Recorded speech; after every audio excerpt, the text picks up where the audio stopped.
You're going to be screwed if they ever actually show the free part of this. I would lose everything. I would lose all of my my branding that I've been working on for the last 4 years. No, I think you're still on brand. Just a little bit not G-rated. Just not G-rated. Yeah, we don't have those YA. Yes, exactly. We are here. The CNM show, a surprise podcast. This is episode 25. I titled it Wariness. Michael, in his note to me, said warning. But so I went with wariness because people might see weariness and say, oh, yeah, I'm tired. I'll listen to it. So it was kind of a double-edged marketing gambit to get people to listen.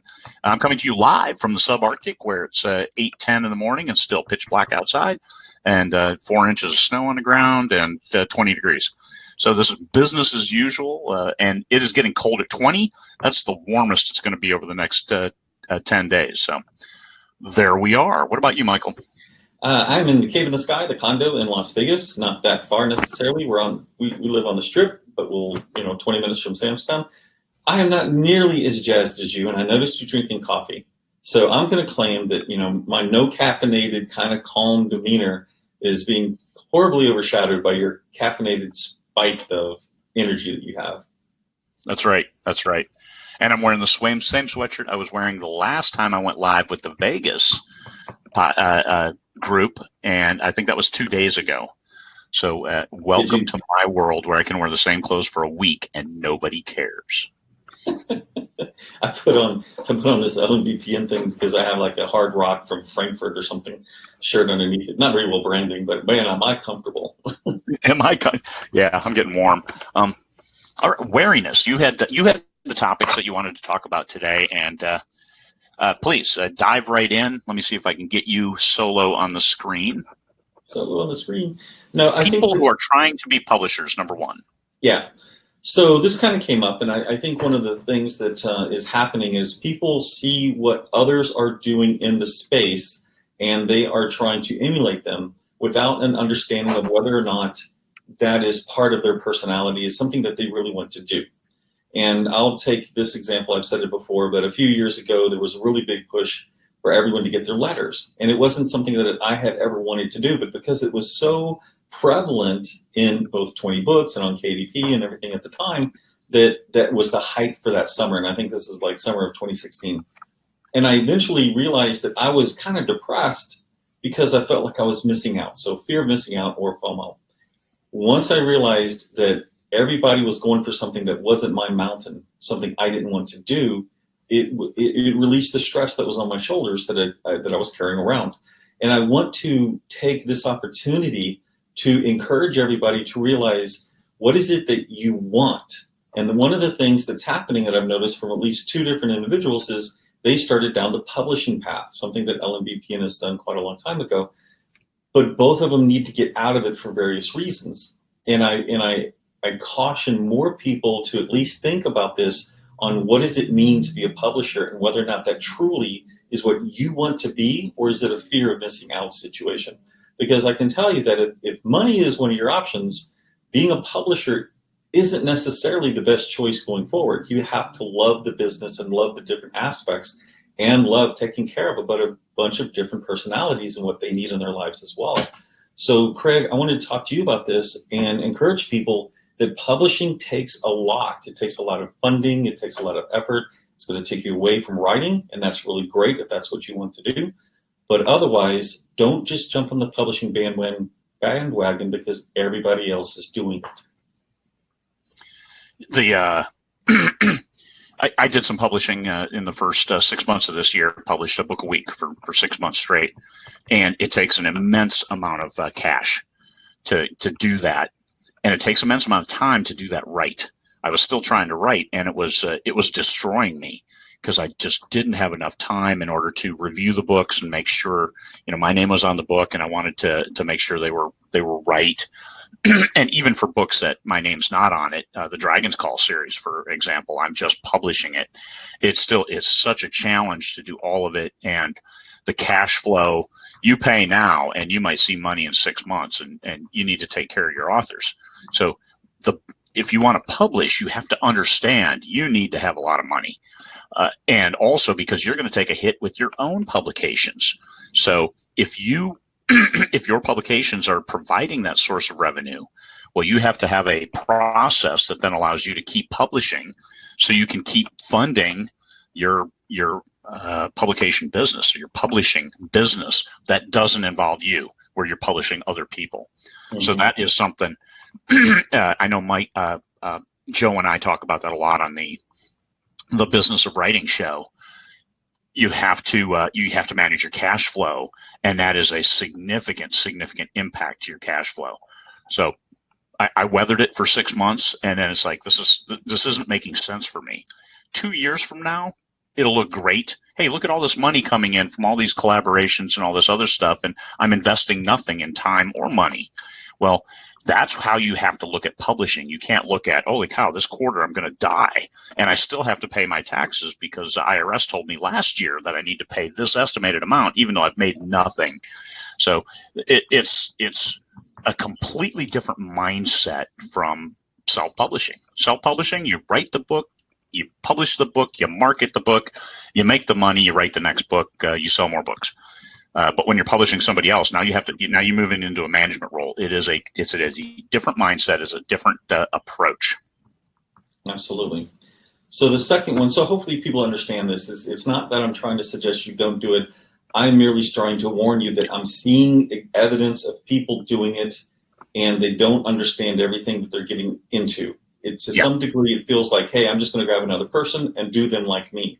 Well, that's not going to work, because they're not just handing you a book and then you get to make all the choices. They're going to have opinions. They're going to have ideas. They're going to have things they want to do. And you're going to have to balance that with everything that's going on your side.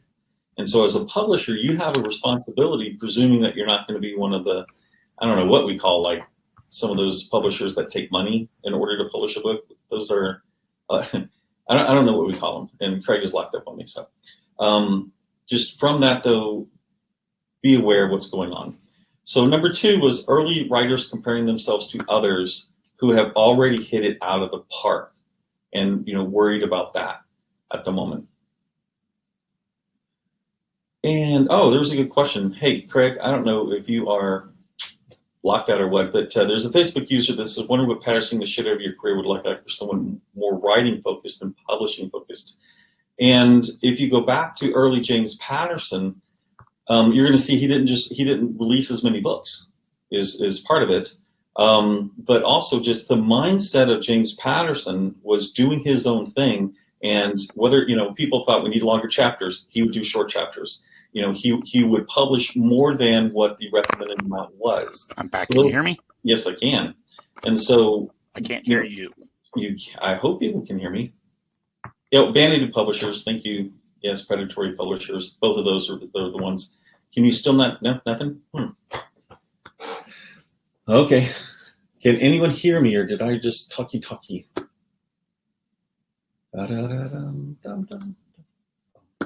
Well, you talk. You talk.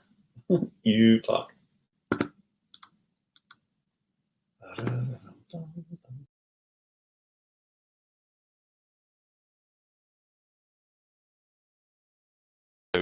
Hello. All righty, you're saying good to go. How much? Okay. All right, excellent. So hopefully everybody could hear that. Craig could not. So I don't know my side or what the deal was. I still can't hear you, Craig.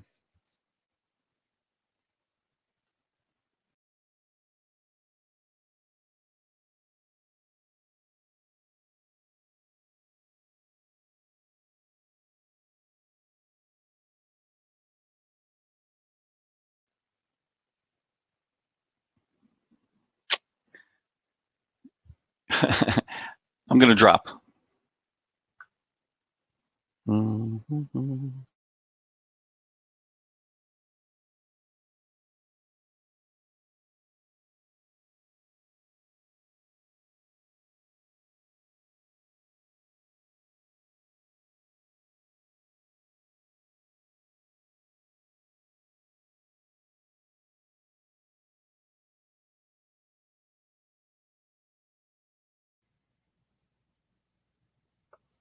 How about now?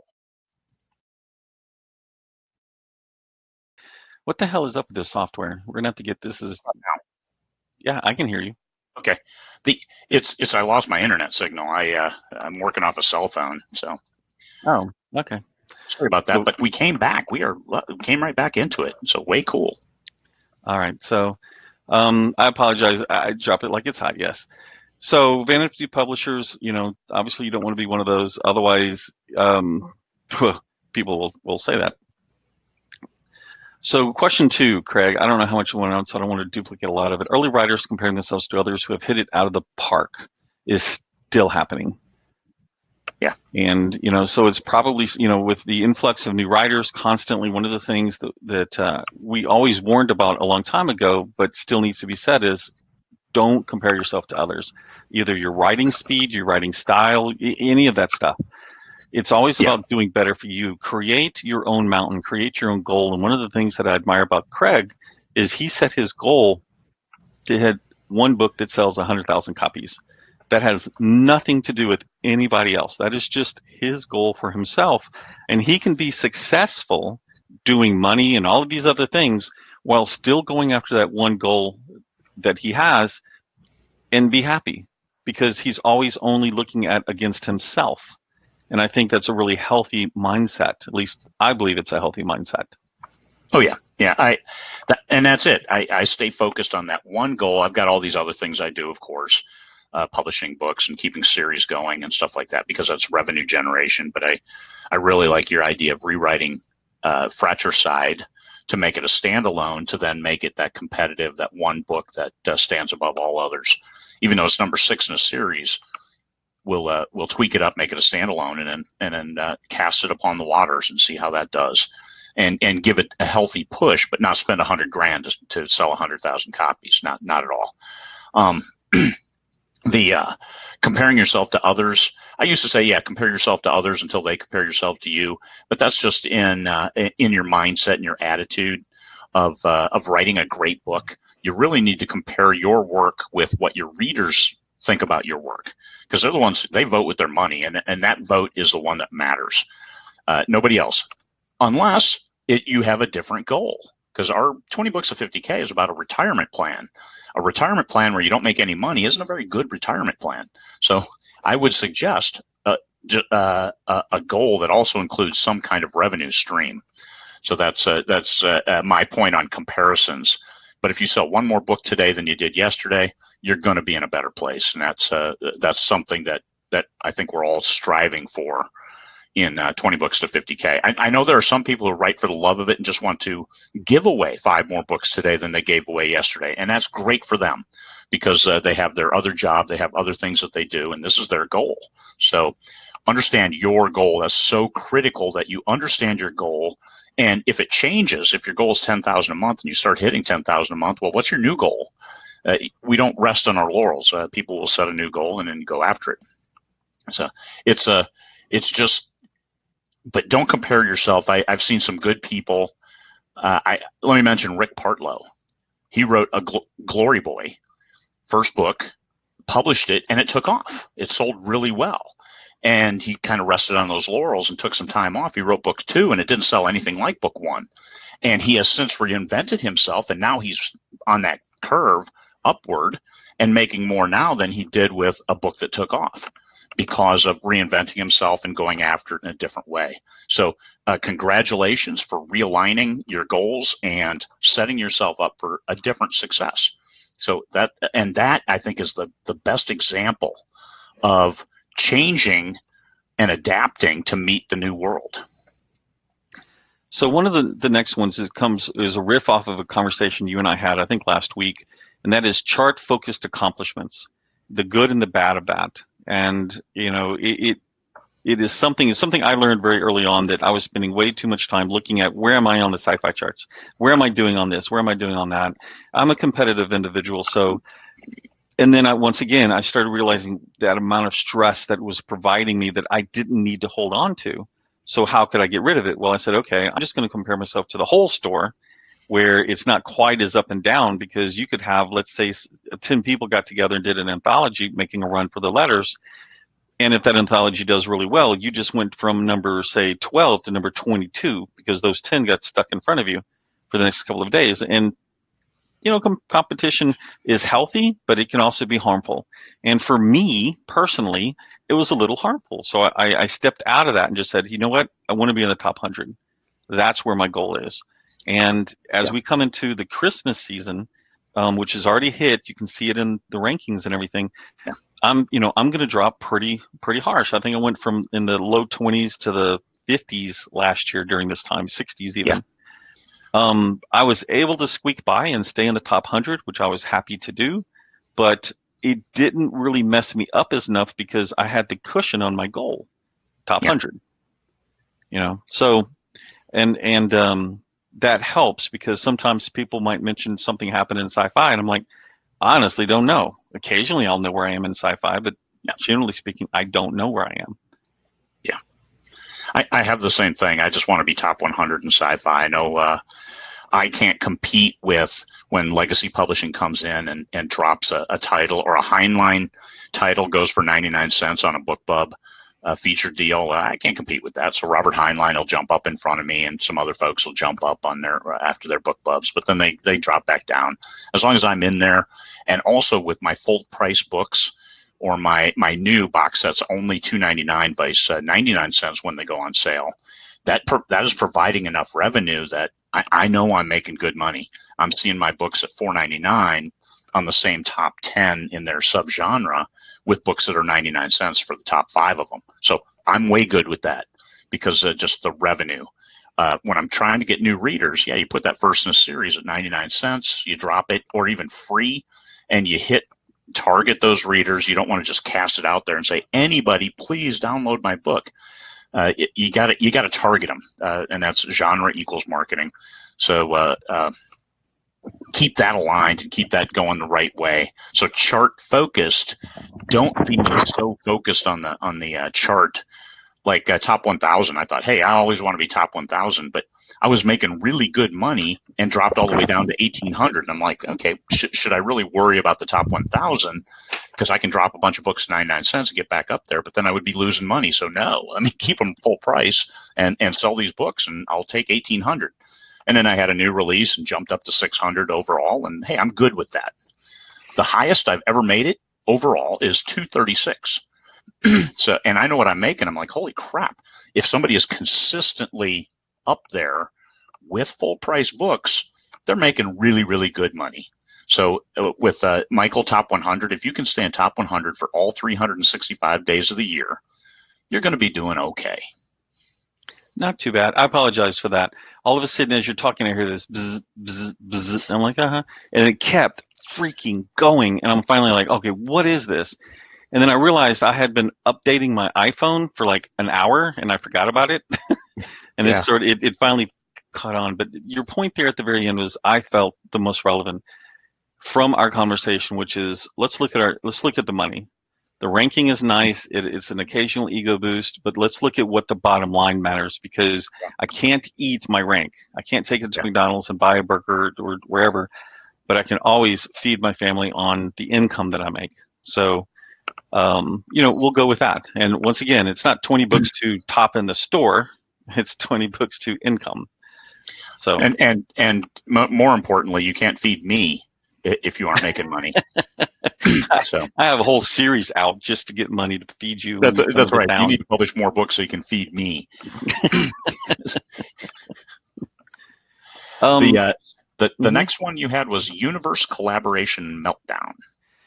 Yeah, the whole thing with the publishing, where I'm starting to understand that there's a lot of people that are pushing the publishing model, reminded me that we didn't talk about, or haven't talked about it as much, collaboration situations. And I was thinking universe as much as anything else, because universes take a lot of effort. They take a lot of money.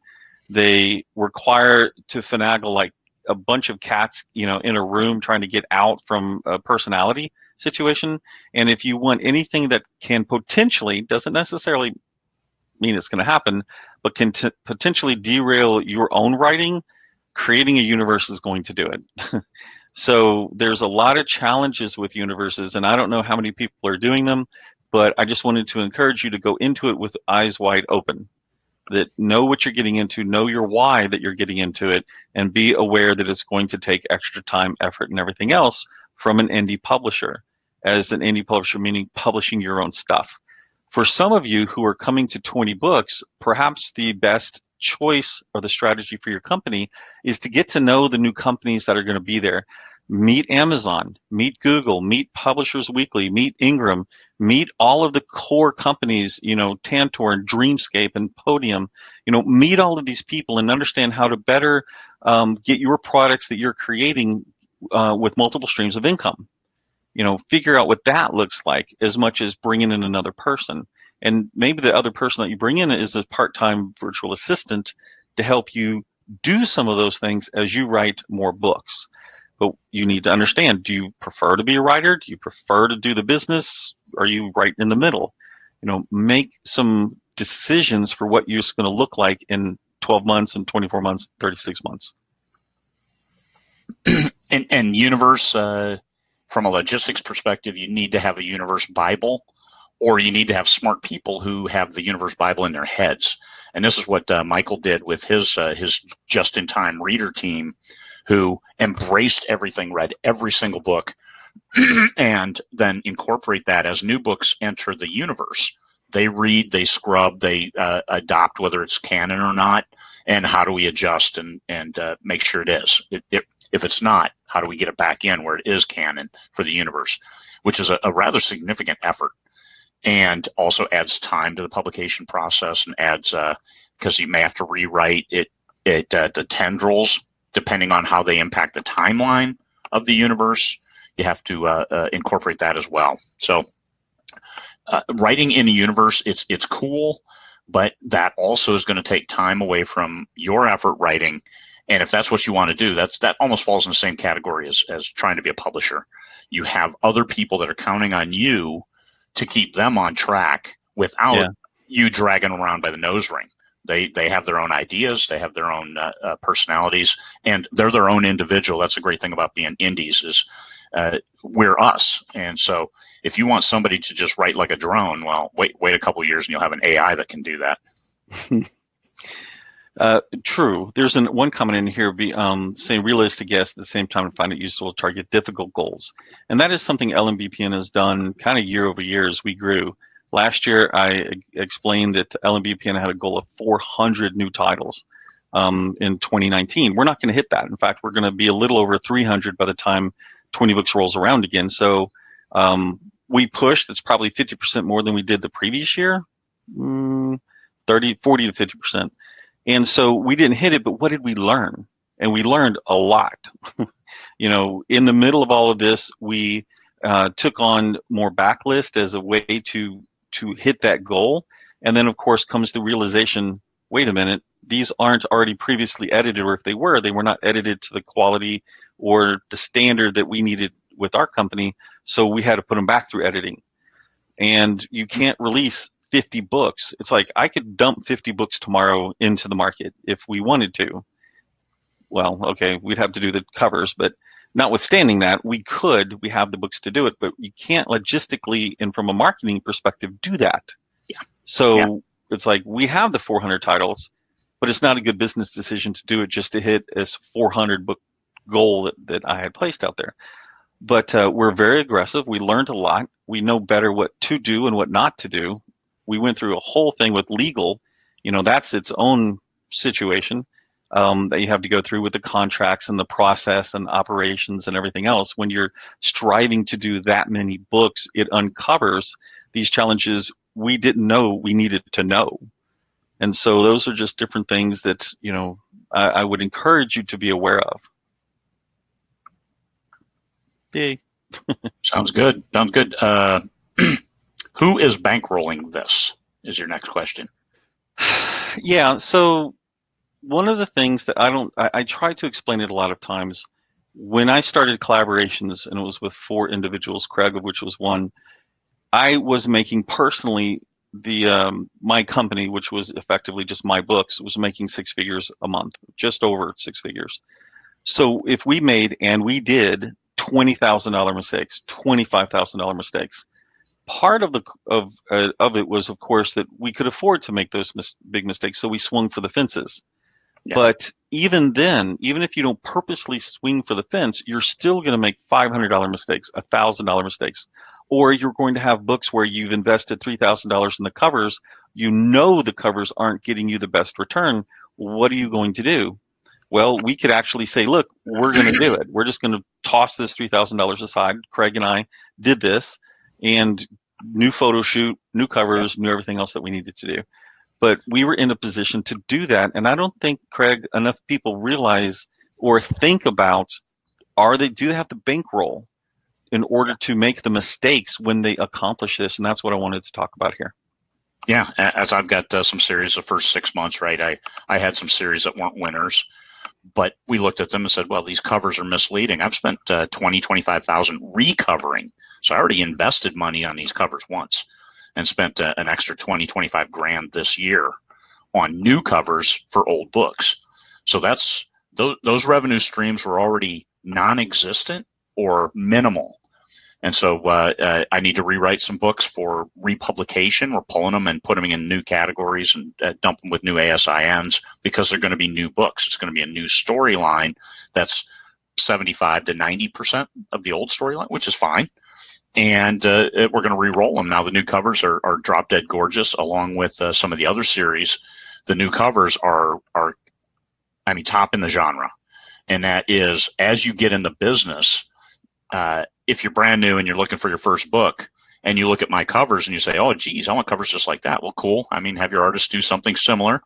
But understand, it took me a long time to get to this point where I can lead a genre with a cover, and a lot of pain from Michael needling me, and I'm going to make me as big as you. Cover coach. Do better. Give me 10 more covers. No, you don't do it that way. Oh my God! But we now have some exceptional covers that hopefully will last for a couple of years, because I don't want to spend another 25 grand recovering books next year. But that's as you build backlists, you get to incur those costs. Yeah. So in relation to that, so the one person's asking an extra 25,000 on recovering. Do you want to explain if this is 2 books you're recovering or 20 books, or? I think I bought 40 or 50 new covers this year. Okay, so you're talking, are these Tom Edward covers, or what are you doing? I did get some Tom Edward covers. I got a lot of Ryan Schwartz covers to include other elements like, hey, let's do a box set. Let's do this. Let's do the audio, as well as we got some Mihaela Wojciech covers, and geez, a few other. I went through Sapphire Design for my nonfiction to recover those with the yellow and black, because there's no 2 better colors for contrast, of course. That's why it's there. As a very early person who took a few art classes, yes, there are better areas of contrast than yellow and black. Unless, of course, you're biased. Unless, of course, you're biased. But so almost all of the series I have been recovered. So a rather significant investment in getting that right. The Metal Legion, once again, that was Ryan Schwartz redoing those 8 covers, and it's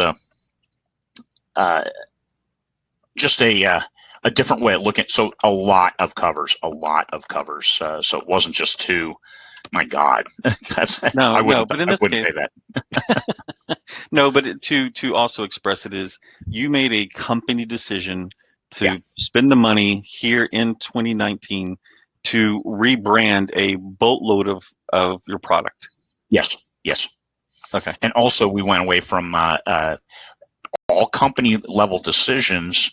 The pen names, it was too confusing, and I think I was losing sales because people like reading Craig Martelle. There's a readership, but they saw C.H. Gideon, my military sci-fi pen name, and weren't picking up the book. Say, oh, I didn't know that was you. Even though we put it right in the description, it was one step too many. So taking those off incrementally, and then making sure my name is on the cover, because my name has a certain selling value. So that's all part and parcel with the recovering. Yes, absolutely. And I'm seeing some of the comments that I couldn't see last time when we would do this. So apparently the new Be Live is allowing me to see comments, which is really cool. And so there are other things that get it. So for the individual, once again, I see no names, so I have no idea who this is. But talking about paid something up front, $10 after putting in about 40 hours of work is heartbreaking. Absolutely, it's heartbreaking, and you have to know why that you're doing it in the first place. Yeah. And whether or not whoever that is on the other side is going to bring something. If, for example, I've spoken with Russell Blake one time. We were having lunch or whatever in Cabo on the beach, because that's where Russell was hanging out at the time, at a place called The Office. And he was telling me the story of when he was co-writing with, oh my God, do you remember? Clive Cussler. Yes, thank you, Clive Cussler. And I asked him about it because I was insanely curious the business, because you see the books and it's Clive Cussler, and then with Russell Blake. And it's very obvious that from the marketing perspective, they're not trying to push Russell Blake that much. And Russell said he had, at least from our discussion, Russell had mentioned he had expected quite a bit of people to follow him from the book, and they did not. But what he learned from Clive related to just the art and craft of how Clive puts books together was completely worth it. So Yeah. I took that away as saying Clive felt not Clive, but Russell felt that, just working with Clive was worth all of the effort. If he had made $10, none, or, I presume he made more. Yeah. Yeah. And that's the same thing I learned from my collaborators, as well as I hope I help them understand story and stuff better. But I also pay my collaborators in advance. I pay as a publisher, I've paid advances just because I don't want people to feel in that same boat that, hey, I did all this work and I'm waiting for this like I did when I went with my trad pub house, my biggest month ever. I got paid promptly 8 months later because of their pay cycles. And it's right in the contract. It was all there and clear. So it's like, holy crap, I got to wait 8 months. You're going to see this money in 2. Yes, they are. And you get paid promptly in 8 months. So no. And as an indie, if you're publishing with somebody else, and if they pay monthly, if they pay quarterly, just understand this goes to your cash flow. But I try to shortcut that, and I pay advances. They may not be big, but they're going to tide you over until we see the money come in. And I think that's interesting because I've learned a lot related to the publishing side that I certainly didn't know. But let's talk about that for a little sec. You mentioned earlier that you're going to put all this money into something, you're not going to see it for 6 to 8 months. And I've done the calculations, and it can push as much as 9 months if you're fairly aggressive in your writing, right? Yeah. And a series and releasing really quickly. So from, let's say that January 1st, I start a project, LMBPN will be out money. We won't make anything for almost 9 months, where we'll have paid editors, we'll paid artists, we'll paid marketing, pre-marketing, we'll paid overhead, blah, blah, blah, blah, blah. Now, if we're looking at that from a trad pub, what trad pub is effectively saying when they paid you 8 months later is we paid you when we got the income and paid off our expenses, is roughly what that kind of means.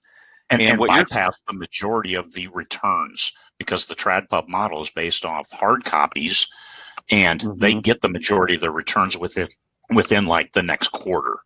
So they go beyond that. So they aren't paying you and then eating a bunch of books that got returned from Barnes and Noble or any of the brick and mortar stores. Good point. I hadn't even thought about that because we focus so much on the digital side that I honestly don't think about returns. Yeah. Not when 99% is all ebook, and they can return. And that was the same with mine. 90% of my sales were ebooks, maybe even 95%, but it's still the same model. So they get the money in 2 months, and you get paid promptly in 8. It's in the contract. There you go. Well, no. I mean, you think about it, they put the money out for editing before that book and marketing because they tend to front load it. So promptly in 2 presumes or it seems to suggest that they paid it all out when they got the money, and it's just not there. That they were paid at, that it earned out that they were all paid off. Yeah. So, but it is challenging that way, and we do have a different model. And in order for them, like we've put in new operations related to sales and reporting because we worked with Publish Drive, and we helped with the Abacus system, and that is helping us. And Craig is a portion of helping that because he was so instrumental in helping build the spreadsheet that helped us figure out how do we pay off of 400 books coming through each month and not making it to where, we're ripping our hair out. So we allow Craig to. Yes, but if you have, so there's that infrastructure we put in. Mike Bray put in another very well-respected software program called Metacomet, and it took them, I think, 4 to 6 weeks for them to implement this software. Well, the publishers out there have implemented software 5 years ago, 10 years ago, perhaps longer. They rebuilt it. They can't turn on a dime because they can't rip out all of that software and plug something new in, whereas we and you who are listening to this get to choose whatever's best right now. Yeah. So, make those decisions thinking, okay, what happens if I want to rip it out in 2 years? Be aware of that opportunity and that change. Otherwise, you might be stuck with, old methodologies. That's the first spreadsheet I used for LMBPN's titles that we started calculating. That one went out of vogue. It became very cumbersome and unusable. And then I spent a weekend building a whole new system to track those sales, and now it's scalable. We just add in new titles, everything adds, but still it's easy to break, and it requires a lot of manual intervention. However, it works and it's scalable. So with new stuff, I take maybe an hour each month is all total for to manage the revenue streams of a $250,000, $500,000 a month business. It's so scaling, but a better way. Michael is contracted with Publish Drive to then cut those out. And as a publisher, how many? You got 50 different people? Yeah, about 35, 50 people. It's closer to 50. It's a big effort. It really is. And talking cash flow, keep in mind those 400 titles. When we started the year, we were paying. It's the royal we, Michael. We're paying the narrators up front. Since then, LMBPN has a number of contacts where the audio publishers have then paid in advance, a small advance, a big advance, some of all different flavors, to then take those audiobooks. That was a huge bonus to cash flow. Yes. And because the same thing, I got personally had like 18 books accepted in my deal as well as with Michael's, and it was nice to get an advance and not have to look at, oh geez, look at this money going out. Even though we take a lower percentage on the royalties, we're getting help in marketing, and number two is we don't have the money going out, so we're able to then look at a longer return time, which audiobook right now is, if it doesn't pay off in the first 30 days, it's like a year, 2 years to earn out. Yeah, it's 6 and 18 seem to be the other one. It's either immediate, 6 months, or 18 seems to be where it hits. Yeah. And you bring up a really good point. Once again, if you're going to be there in Vegas, talk to Dreamscape, talk to Podium, talk to Tantor. LMBPN has contracts with all three of those companies. Talk to Audible. Talk to Audible. I don't know them, so I can't speak to them. All four of those companies. Yes, absolutely, all four of them. We've spoken with Blackstone before when we saw them in New York, and I don't know that we spoke to them in Frankfurt, but okay. We'll speak to all of them because we have the product and we have the ability to do so. And so, keep your options open. But from a standpoint sometimes of what Craig said a minute ago, if we're not looking at an ROI for 18 months on an audio, sure, that's not really that bad when you think about it from a business perspective. Invest now. Yeah. Then 18 months, you're totally in the black, and everything in the future is found money, so to speak. Yeah. But if the money that someone's willing to give you for an advance can help your personal production and move forward, because let's say that it helps you get out another book every 2 months, for the sake of argument. Yeah. So you didn't spend the audio goes out, the audio is helping market your brand, and you've taken the money to help you produce another product. And that one is now paying you 60 days after release, or 60 days of the month of release. Mm-hmm. You can start to see what the benefits are at that moment. And so that was one of the reasons for us doing it. Yeah.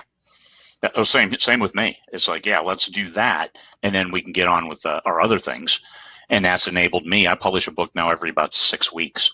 And so stay consistent in what's earning me the most right now. And that's a Craig Martelle title. So that's why I'm keeping going, and also still looking for that one book to make 100,000 sales. And that's copies, not necessarily money, but the money comes. But your point is that you're looking for a arguably or unarguably a bestseller. Yeah. All by itself, this book, bestseller, and that's just mine. I'll keep climbing that mountain as it goes. Even if I'm publishing only 2 books a year, and that's perfectly fine, then I'll still keep. That is the goal. I'm looking for. So I try to write every sentence better than the last. And I've had way too much coffee this morning. As you can see, I'm jittering because I have some business that needs to be taken care of. So if you'd like to wrap us up. Oh, absolutely. So this was an impromptu thing where I pitched it to Craig and said, hey, these things are on my heart.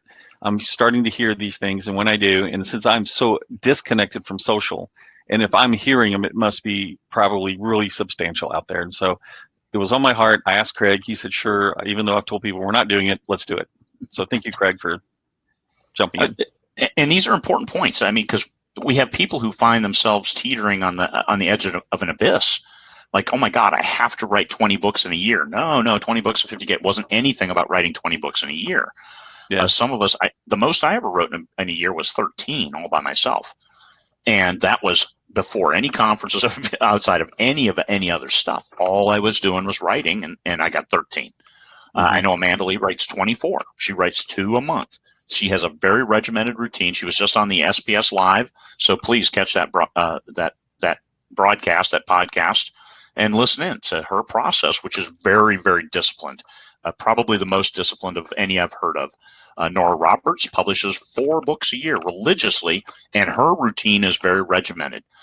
Even when she goes to a conference or a show or a convention, she will still write. I think 9 to 1 is her writing time. So don't schedule her for anything for that time if she's at your show, because 9 to 1, that's her writing time.